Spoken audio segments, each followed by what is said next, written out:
श्रुतिस्मृतिपुराणानाम् आलयं करुणालयं नमामि भगवत्पादशङ्करं लोकशङ्करम् श्रीदक्षिणामूर्तिसुदेशिकेन्द्रं द्वैपायनं सूत्रकृतं मुनीन्द्रं श्रीशङ्करं भाष्यकृतं यतीन्द्रं मद्देशिकञ्चापि नमामि विद्यै। ओम नमो ब्रह्मादिभ्यो ब्रह्म विद्या संप्रदाय कर्तृभ्यो वंश ऋषिभ्यो नमो महद्भ्यो नमो गुरुभ्यः सर्वोपप्लवरहित प्रज्ञान गणः प्रत्यगर्तो ब्रह्मैवाहमस्मि। त्वमेव माता च पिता त्वमेव बन्धुश्च सखा त्वमेव विद्या द्रविणं त्वमेव सर्वं मम देव देव। Pranams everyone. So we are in this introduction to Vedanta. We had seen about Ishvara in the last class. So as part of, before that we saw what is Bhakti, what are the different types of Bhakti, and then we saw Ishvara can be, depending on the maturity of an individual, can be a Ekarupa Ishvara or Anekarupa Ishvara or Arupa Ishvara, and it depends on the maturity of the spiritual maturity of the person. Every Ishvara is valid.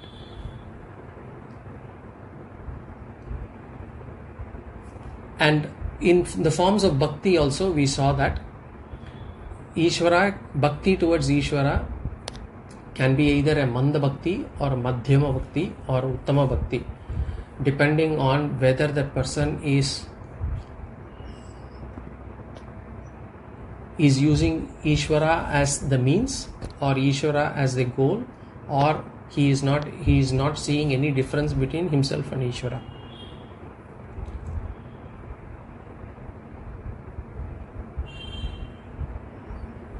So,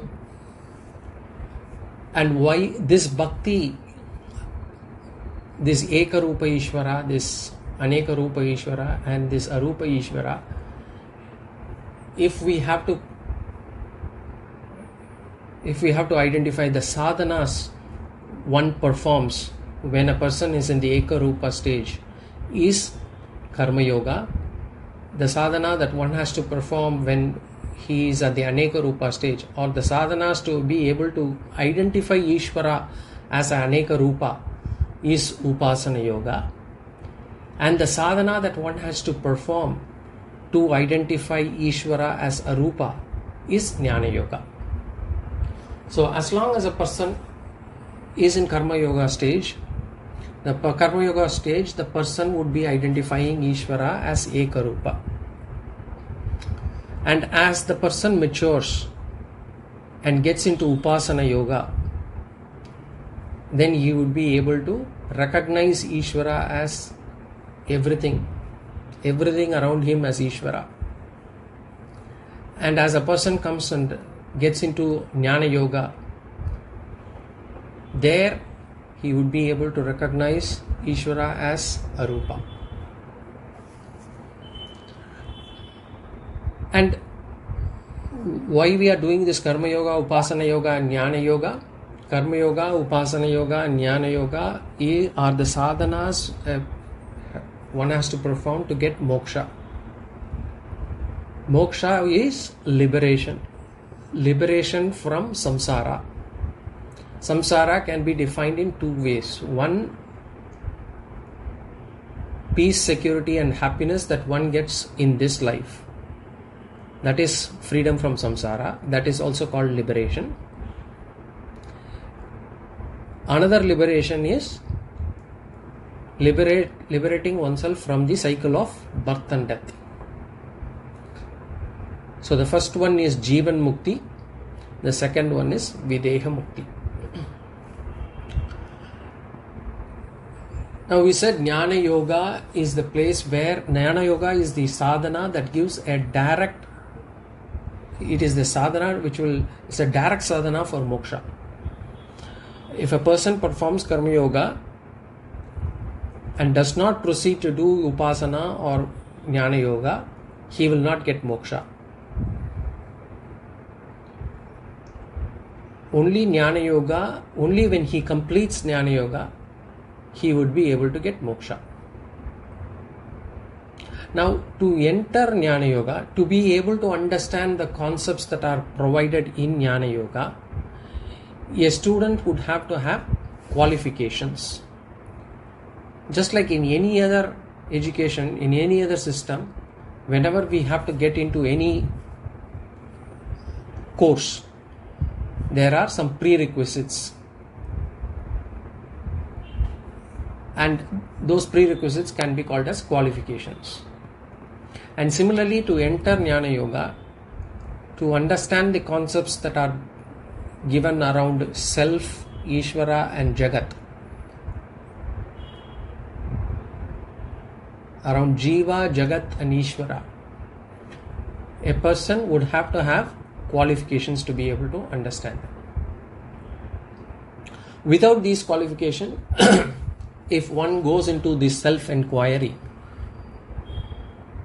it will look as if the person has understood things. But the real benefit of actually giving you mental peace of mind or security or happiness would not be there. And we will not get that jnana. So more than actually the jnana yoga, the preparation process is important. As somebody put a question last week, why is this moksha so difficult to attain? Moksha by itself, understanding the concepts of self, Ishvara and Jagat is very easy. If we are, for any person who has got reasonable common sense and knowledge, intellect, the concepts would be fairly easy to understand. But what we are looking for is the benefit that a person would have to acquire, get as a result of understanding these concepts. And for a person to get a benefit, these qualifications are must.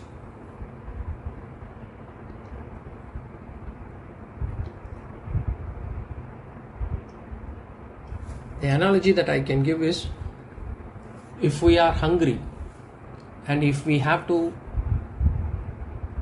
satisfy our hunger, we just need to eat.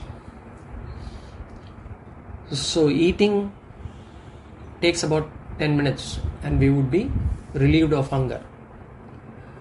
But then before eating we will have to do the cooking portion. The cooking part would take time. Unless we do the preparatory stuff, we would not be able to satisfy the hunger. In the same manner, to get into jnana yoga, to get into jnana yoga, to attain moksha, these preparatory qualifications are must. And these qualifications are presented as sadhana chatushtaya sampatti. Sadhana chatushtaya sampatti. This will be frequently referenced from now on if you get into any of the Vedantic texts afterwards. Sadhana chatushtaya sampatti. Sadhana means qualification. Chatushtayam means preparation. Chatushtayam, fourfold preparation. So sadhana chatushtayam means fourfold qualifications, fourfold preparatory disciplines.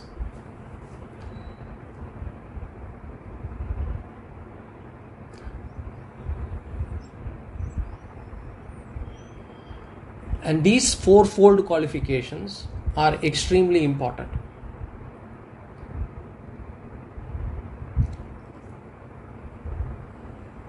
And these qualifications are not easy to attain also. Why am I saying that these are not easy to attain? Because these are good qualities. Generally for us, any bad quality, if we want to attain, we will be able to attain it quite easily. Without making any effort, we will be able to pick up any bad habits. But if we have to pick up any good habit, our mind and body will not pick it up automatically. there has to be an effort, a prayatna that we may have to do to pick up these good qualities. And therefore, I say that these are difficult to attain. But once we are in this path, once we have started on this journey, and we have started picking up these good habits, and we have started practicing or putting in the effort to pick these good habits, we will have to constantly reflect on a daily basis to see how much we are progressing on each of these qualities. There are no written tests available for somebody else to judge how we are. It has to be done on own, and we have to be honest with ourselves.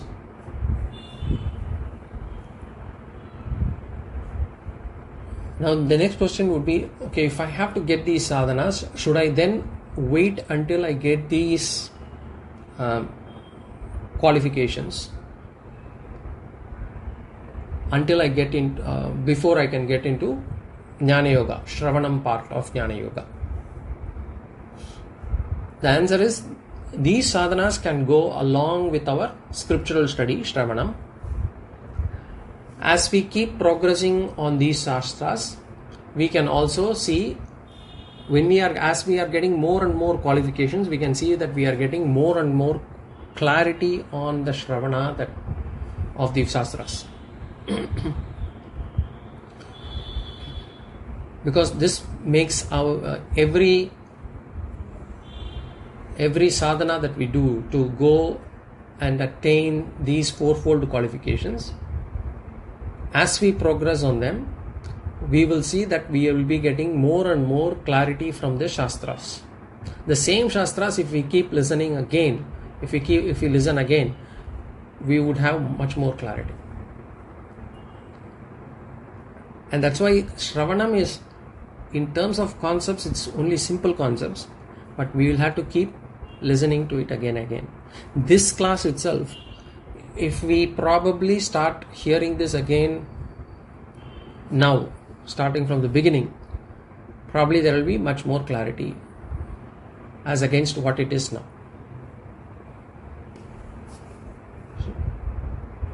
Shravanam is, as I said, continuous process.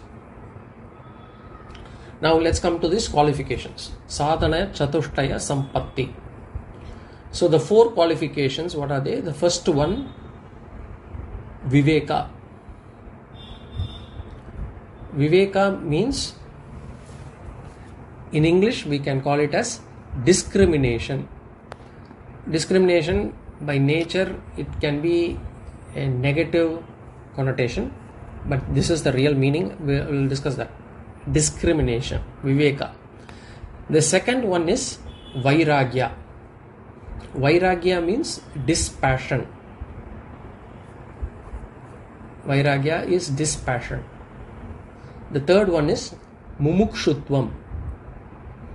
Mumukshutvam is the desire for liberation,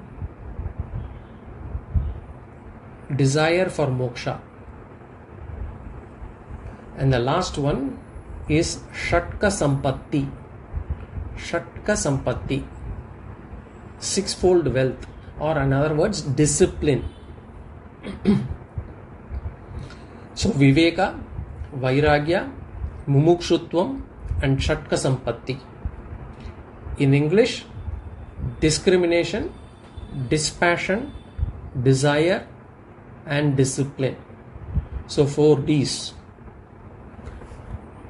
Swami Paramarthananda uses 4 Ds: discrimination, dispassion, desire and discipline. Viveka. Viveka means, as I said, it is the equivalent word in English is discrimination. The word discrimination is normally, it is in current usage, it is used in a negative connotation. Racial discrimination, gender discrimination, they say. In the negative sense, it is used to refer to partiality or favoritism. And that is how discrimination is used in currently. But in the scriptural jargon and also the real meaning, discrimination is not in a negative sense. It means sense of judgment, right judgment, right understanding, or in other words we can say discernment. So discrimination is, in Tamil we say pirithu paarkuthal, or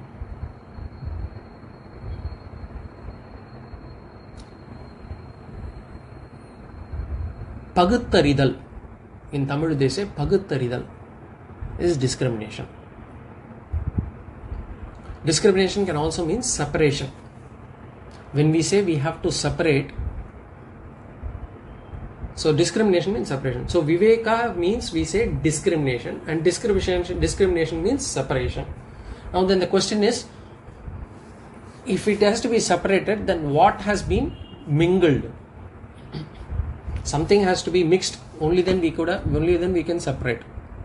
For example, if rice and husk is mixed, then we'll have to separate the rice from the husk. So in this case, when we say Viveka is discrimination, separation, then the question is between what and what has been mixed, what two things have been mixed, and what two things have to be separated. So it involves two things now. And our Shastra says Vivekaha here means Nitya Anitya Vastu Vivekaha. Nitya Anitya Vastu Vivekaha. In other words, understanding of Nitya and Anitya. Anityam is impermanent, Nityam is permanent. So the differentiation that a person has to do is one has to differentiate between what is impermanent and what is permanent. What is ephemeral, what is eternal.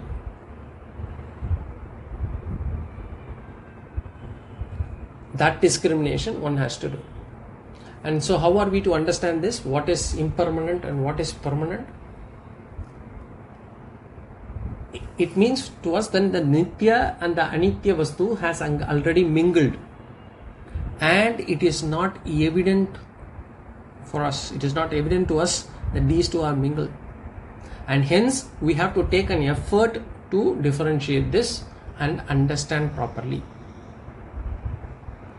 So we have to do a sadhana to be able to discriminate this.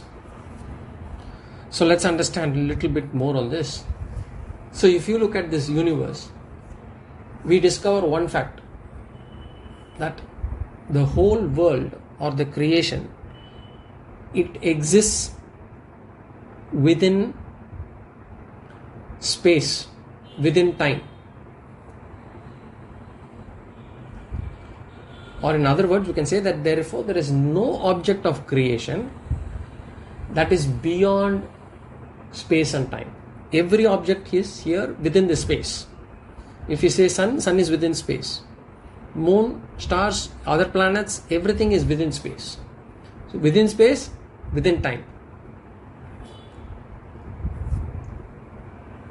And everything is subject to the onslaught of time, right?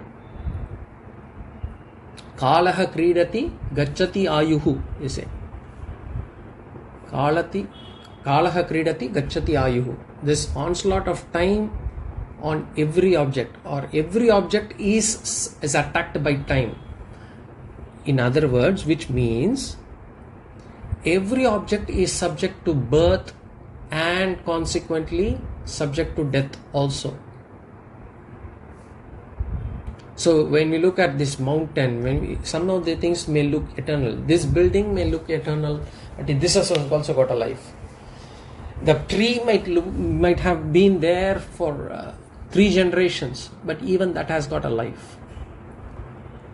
Mountains has got a life. Oceans have got a life. We can see that in Stone Age or whatever, there were a lot less land or whatever. Land forms have changed. Similarly, even if you look at sun, it has not been there eternal. People say that there has been, before Big Bang there was no sun. So everything in this universe is subject to birth and therefore consequently subject to death also. And since I do not experience anything beyond time, for us to even imagine something beyond time is difficult. Forget it. But whatever we imagine is all within time. Whatever I see, whatever I experience is all within this time framework, within this space framework. Then I can say that the whole creation, the entire creation is impermanent or ephemeral, or in other words, it is perishable. Thus, the perishability or the fragility is the intrinsic nature of the entire creation. And the entire creation, it consists of things, beings, lives, situations, relationships. Everything in this creation is perishable. There is no permanent object. There is no permanent person. Nobody has lived forever. There is no permanent situation. This class will end in another 40 minutes. There is no permanent situation. And above all, the important thing to understand is there is no permanent relationship also. This is where humans falter the most.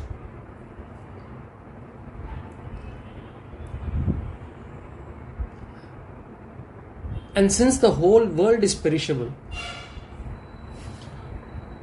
one can say that it can never give me lasting security or support. Nothing in this world, or even the entire world put together, can give me lasting security or support. If I am going to expect lasting security or support from the world, then my expectations are not going to be fulfilled, and therefore the result that I will have is only disappointment.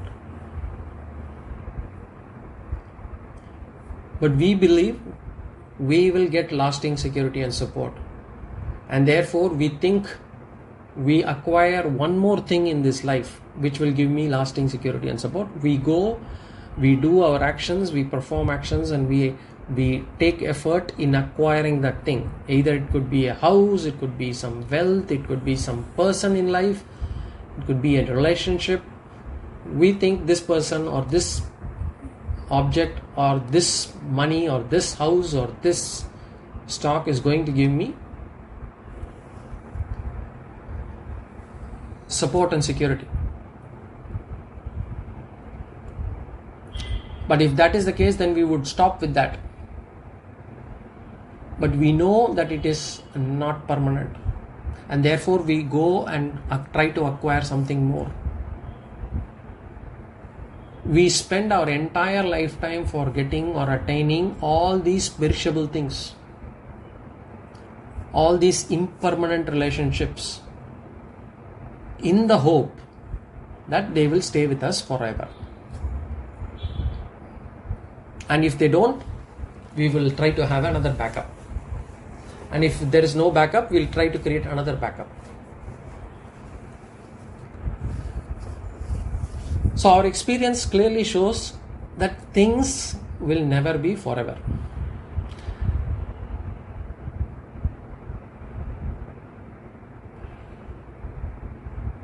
Now, this is experienced by every one of us. But has this experience really been identified, fulfilled by each one of us? No. Because if this experience is actually it can be called as fulfilled only if this turns into my knowledge. Only if I am able to convert my experience into knowledge or judgment, then I can say that this experience has worked for me. So the right judgment for us is to never depend on the world. Never rely upon the world. We have to understand, we'll have to understand this a little bit deeper. It is not about physical dependence. Physical dependence, if I want to something in this world, I will have to depend on so many people to just get food on my plate. There are so many people who would have worked before to get that food on my plate. That is physical dependence. What we are talking about is emotional dependence. For me to get that contentment, for me to get that satisfaction that I have this person, I have this object in life, and therefore I need not worry about anything.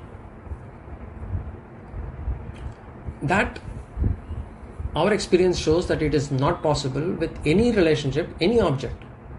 But still we have not been able to convert that into our knowledge.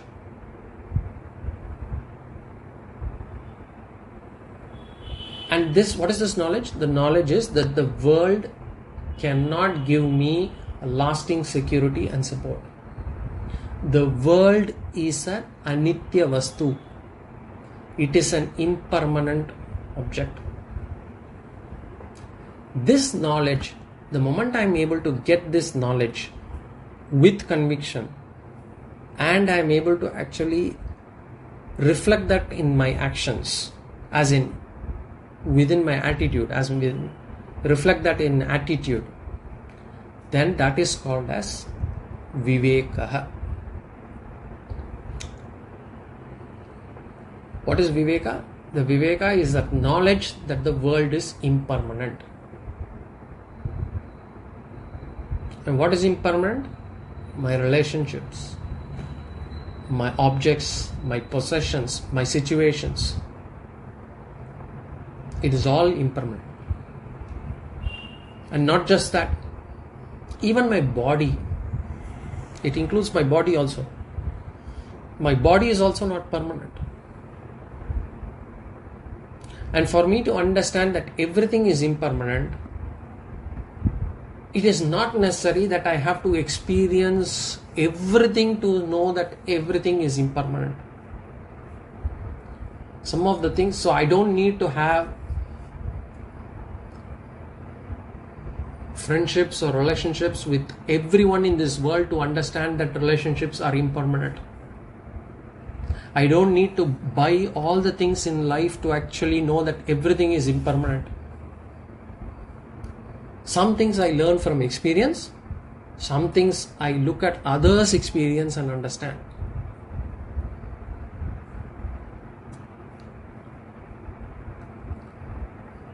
I don't need to go through that experience.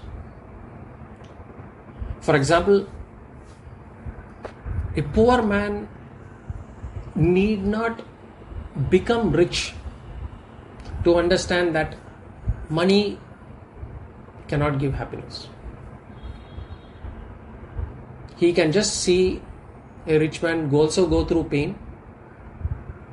The rich man also goes through sorrow, and he should be able to derive judgment from the other's experience that happiness cannot be got by money. Happiness can give you comfort. Money can give you comfort. That is different. But comfort cannot give you happiness.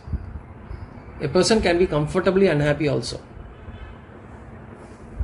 Or a person can be uncomfortably happy also. But when we actually link our happiness to comfort, then that is a different thing. But even with comfort, a person can be unhappy. So we don't need to go through every experience to understand that the world is impermanent. This pramana is called Anumana Pramana. Anumana Pramana means analysis. Basically, example, we take It need not come from my experience. It comes from my analysis of the world, from other people's experience. And so this loka, this bhuloka, this earth this world is impermanent, we have seen. The next question is, what about Swargaloka? Swargaloka, maybe after death I go to Swargaloka and therefore I can be permanently happy there. Shastra says Swargaloka is also impermanent. It is as impermanent as this loka. So which means a person goes to Swargaloka, he experiences Swarga, he has to come back. Same thing with Narakaloka. Person goes to Narakaloka, he needs to come back. After going through whatever the karma phala.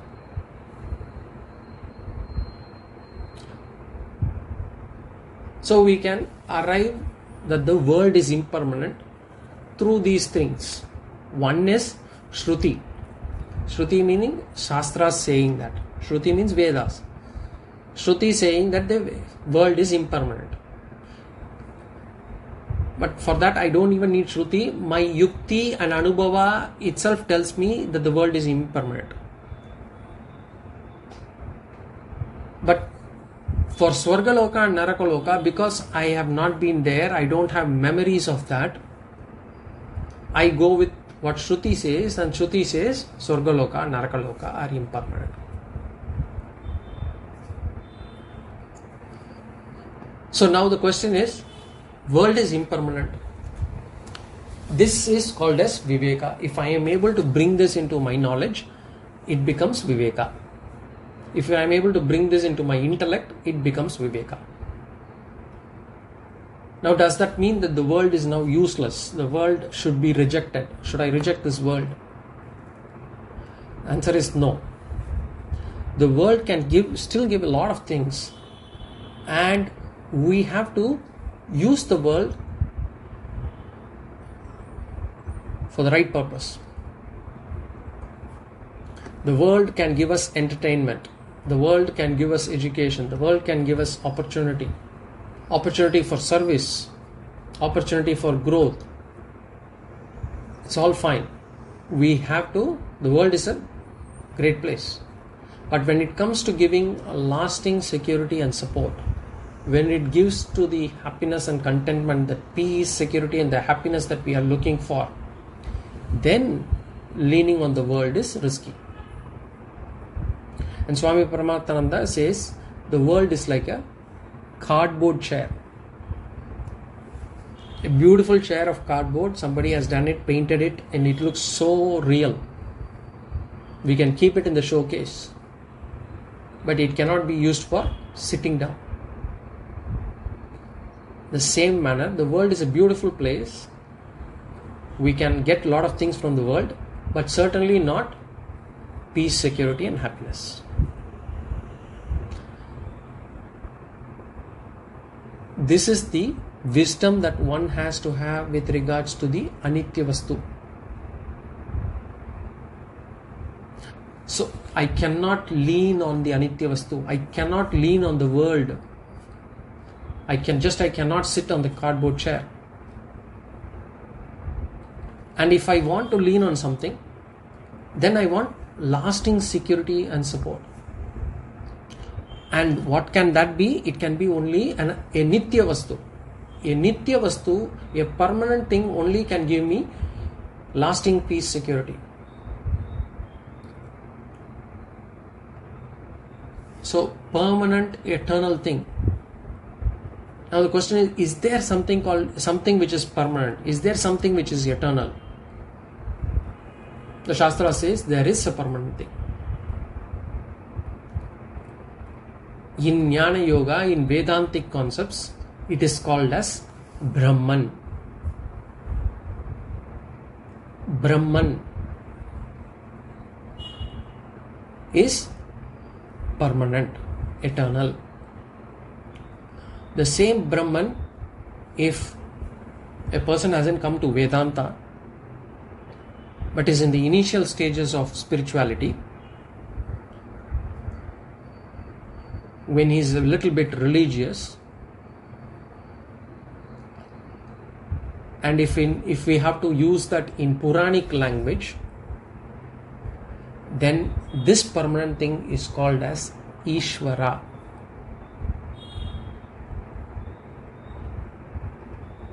So Brahman, if a person is spiritually mature, in Vedantic language it is Brahman. If a person is in the initial stages of spirituality, in Puranic languages it is called as Ishvara. So this is the first lesson, that Ishvara alone can give me permanent security and happiness. Permanent security and support for me. The world can give me entertainment, the world can give me education, the world can give me opportunity. That is all there. But when it comes to lasting security and support, it can be only Ishvara when I am in the initial stages, and when I am mature, it is Brahman. And this understanding is called as Nitya Anitya Vastu Vivekam. Nitya Anitya Vastu Vivekaha. This is the first qualification that a person needs to have. Why do we need this Viveka? Because first of all, to get this Viveka, I need not know about Brahman yet. It is not necessary. Because once I get Viveka that the world cannot be relied on and there is something called Brahman, then I will be able to understand the features of Brahman and I will try to understand that. This Viveka is not about knowing Brahman. This Viveka is about knowing that the world cannot be relied upon. And there is a principle called Brahman. And this Viveka will be the basis for my other sadhanas. Unless I get Viveka, the other sadhanas, which is Vairagya, Shatka Sampatti and Mumukshutvam, if I don't have conviction, if I don't have confidence if I don't have the clarity in Viveka, the effort that I put on other sadhanas would be very less or would not be optimal.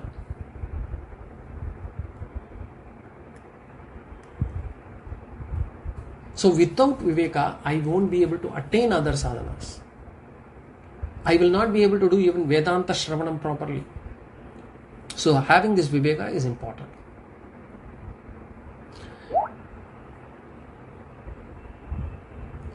Then the next sadhana, Vairagya. So I said Viveka, then Vairagya. Viveka, Vairagya, Mumukshutvam and Shatka Sampatti. Viveka is what? Nitya Anitya Vastu Viveka. So if I say Vairagya, Vairagya can be defined as, I said Viveka is the basis on which I would be able to do the other sadhanas. Viveka is Nitya Anitya Vastu Viveka. If I take the Vairagya as a sadhana, the Vairagya is an attitude, is about our attitude towards the Anitya Vastu. Whatever be the Anitya Vastu, the attitude that I have to show towards that Anitya Vastu is Vairagya. So unless I have clear about what is Nitya and what is Anitya, I will not be able to do my Vairagya sadhana properly. And the next sadhana, Mumukshutvam, is about our attitude towards the Nitya Vastu.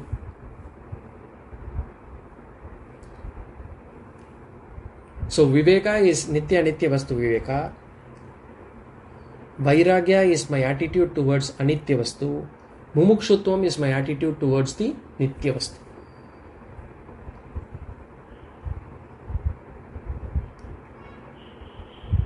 And even for Shatka Sampatti, I need to have Viveka for me to have the conviction to follow this.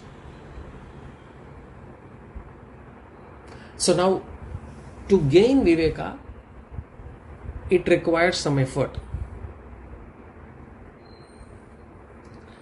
And here, to get the knowledge, to get Viveka, Shastras are not that important. I don't need to study to understand that the world is impermanent.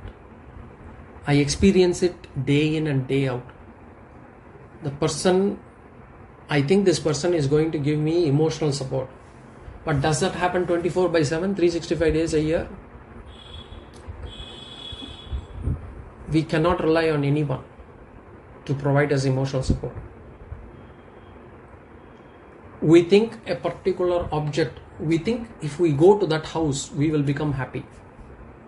Or if we have a change of place, we will be happy. Initially we might, but after a period of time, it doesn't bring you the same happiness. So we don't need Shastras to tell us about Viveka. It has to be understood from our experience. We will have to reflect on each experience and reiterate to ourselves what this world is about.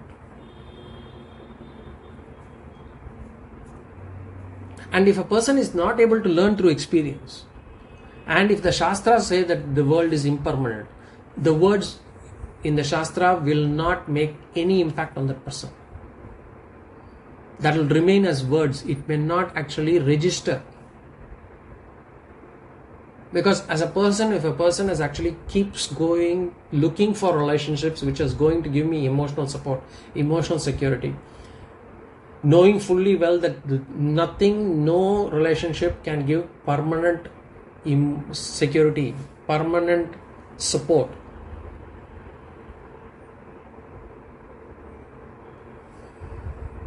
That knowledge hasn't seeped in, that knowledge hasn't gone in, then reading whatever Shastras is not going to make any impact on that person.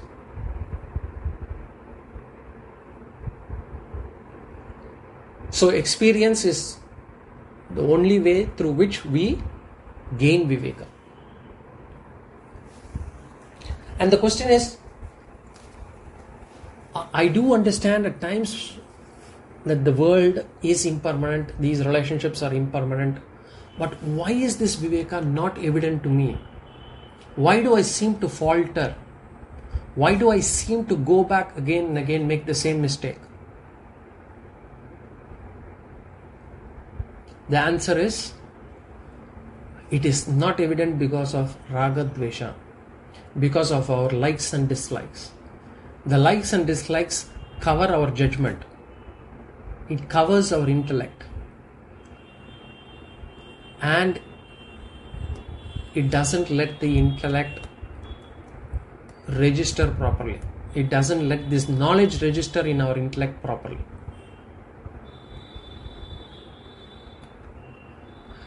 So then next question is, how to attain Viveka then?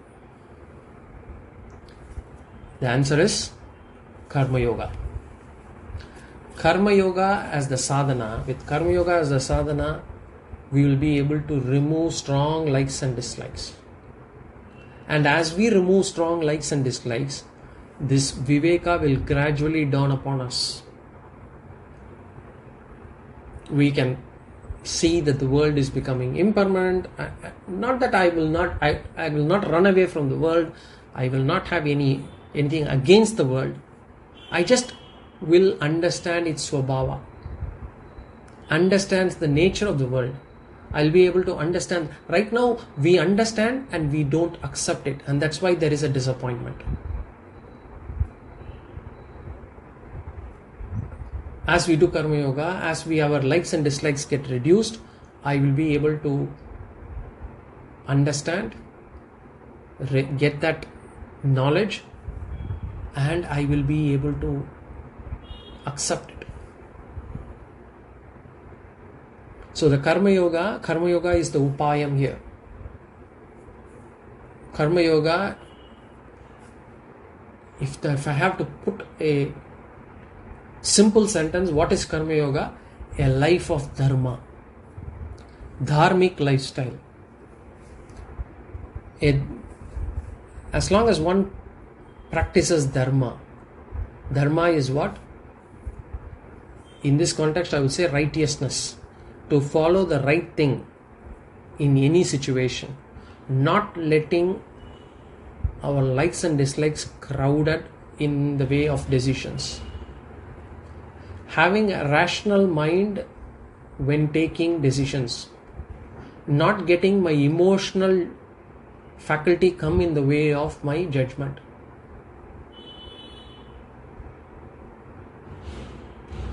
Doing paropakara, dharma. We have seen Samanya Dharma, Vishesha Dharma, we saw Panchamaha Yajnas. Following that lifestyle is the lifestyle of a Karma Yogi. And what is the Lakshana of this Viveka? How would I know that my Viveka is evident? When I start understanding and accepting that the world is impermanent. I start looking at it, Jagat Anityam. Ishvara alone is permanent. Or Brahmaiva Satyam. Brahman Nityam. I say, I'm able to see that Jagat Anityam. This Anityam knowledge, I should get it through experience. This Nityam knowledge on Brahman, I will have to get through Shastras. That experience is not going to give me. Experience is not going to say, okay, here is Brahman, you hold on to him. I am not able to understand, I will not be able to understand Brahman through experience. Only the world I will be able to experience. And that Anityam, if I am able to experience, then for the time being I should be holding on to Ishvara. Ishvara alone is my support. Ishvara alone can provide me security. And who is Ishvara? What is Ishvara? That is what the Shastrams teach me. Because I don't seem to have seen Ishvara. Nobody seems to have seen Ishvara, or at least I don't believe when somebody said that he has seen Ishvara. So to understand about Ishvara, I will have to study Shastras. There are so many things in our life we don't see, but we have to understand or read and then understand. For example, in this air they say there is bacteria. I am not able to see. Just because I am not able to see, I will not say that there is no bacteria. Science explains to me, I read through the books, I understand that there is bacteria around me. And that's how I understand about bacteria. In the same manner, with regards to Ishvara, I have to understand through Shastras. So this is Vivekaha. This is the first qualification. The next qualification is Vairagya. This passion. This second qualification called Vairagya, it is an important qualification.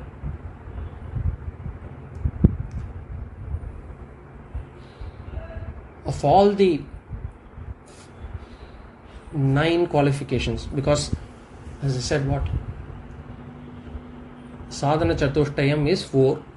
Viveka, Vairagya, Mumukshutvam and Shatka Sampatti. Shatka Sampatti is 6-fold. So 6 plus 3 is 9. So of these 9 qualifications, one of the most important ones is Vairagya. Vairagya is called dispassion. First of all, what is meant by passion? Passion means here clinging on to world for security and support is called as passion. Here, this psychological leaning that I have on this world for the security and support. When I say leaning on the world, it means leaning on any particular object that I have, any possession that I have, any situation. I want only this situation. I don't want this person in my life. I don't want this person in my house. Or I want this person in my life. That is situation. Or I want this particular place. I want this particular environment, or it could be people. I want this person, I don't want this person. So psychological leaning on this world for security and support is called passion.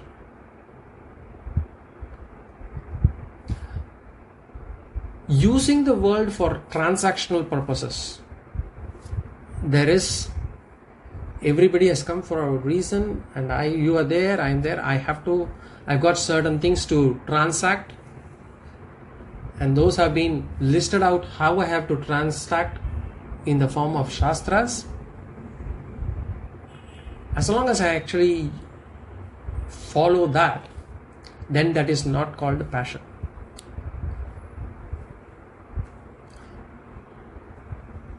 Another place where we lean on in terms of this world, where we need vairagya, is our attachment to sensory pleasures.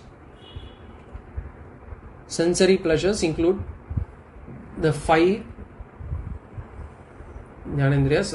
We'll see about that, but technically we can say I want good food, I want to be in a cool environment, I don't want to sweat.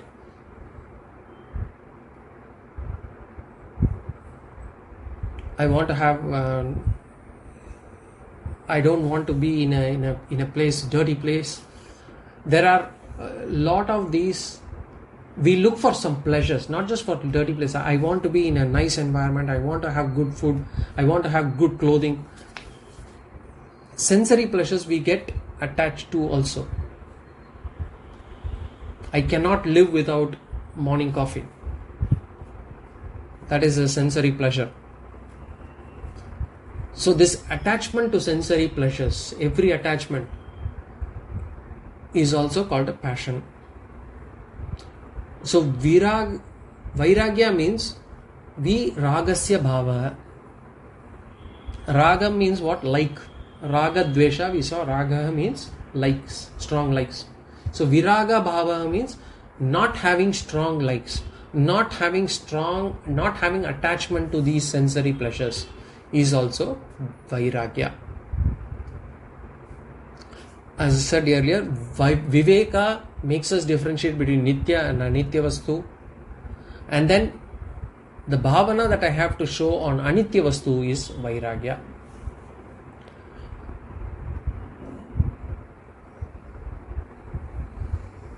What is more about vairagya, we will talk about in the next class. Right now I'll take some questions.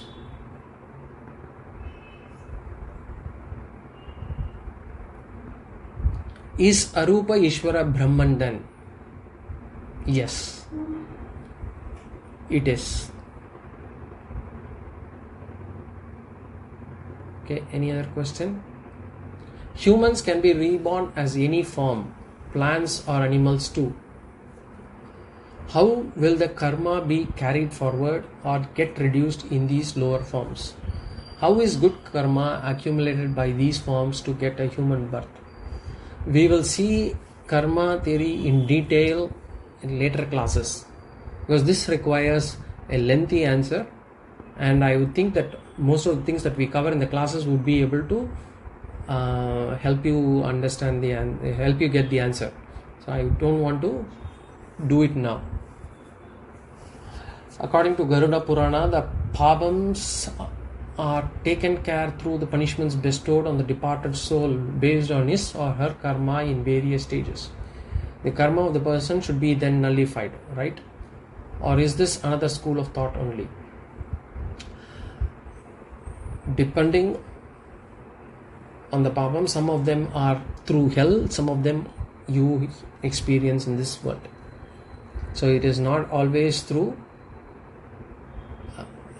the departed soul, means it can be in another loka or in this loka. So this soul, or I don't want to use the word soul, I'll say jiva. This jiva or jivatma will go into take another body and then experience the papa punya in taking on different bodies in different lokas, and that could be any of the 14 lokas, including Bhuloka. And so a person can come back to this world also. In this world, when a person comes back as human, for that matter, any form you take in this world, the person would have to go through Papa or Punya. So the person would have to exhaust the Papa Punya in this world. In this world also, there could be multiple places where they may have to exhaust that Papa and Punya, and Papa and Punya do not get exhausted. There is a huge bundle.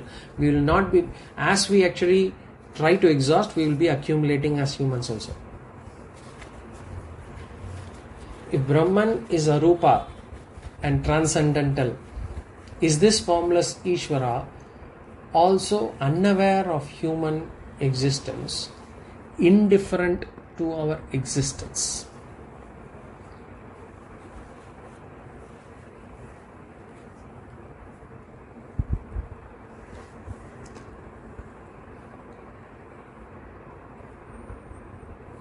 We will see about actually I would suggest you wait until we complete the concept of Brahman. When we actually discuss Atma and Brahman, then you would have a better understanding, and then we can actually take up this question then. Okay. Any other questions on Viveka or Sadhana Chatushtayam or anything on others? Okay.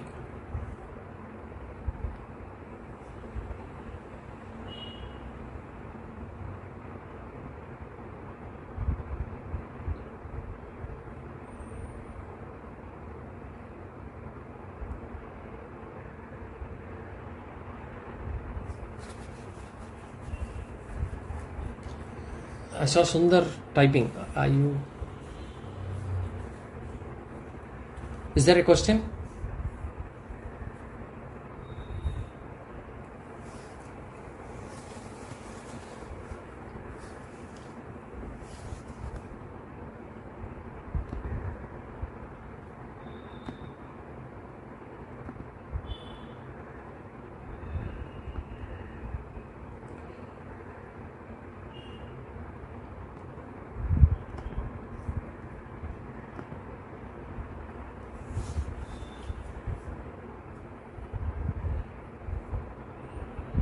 Now, I was trying to suggest that the answer for the last question can be answered if we attend your Bhagavad Gita class of chapter 9. Bhagavad Gita, or even here, hopefully there will be some answers in the later classes. Okay. Om Purnamadah Purnamidam Purnat Purnamudachyate Purnasya Purnamadaya Purnameva Vashishyate. Om Shanti Shanti Shanti. स्वस्ति प्रजाभ्यः परिपालयन्तां न्यायेन मार्गेण महिमैषाः गोब्राह्मणेभ्यो शुभमस्तु नित्यं लोकाः समस्ताः सुखिनो भवन्तु. हरि ओम श्री गुरुभ्यो हरि ओम.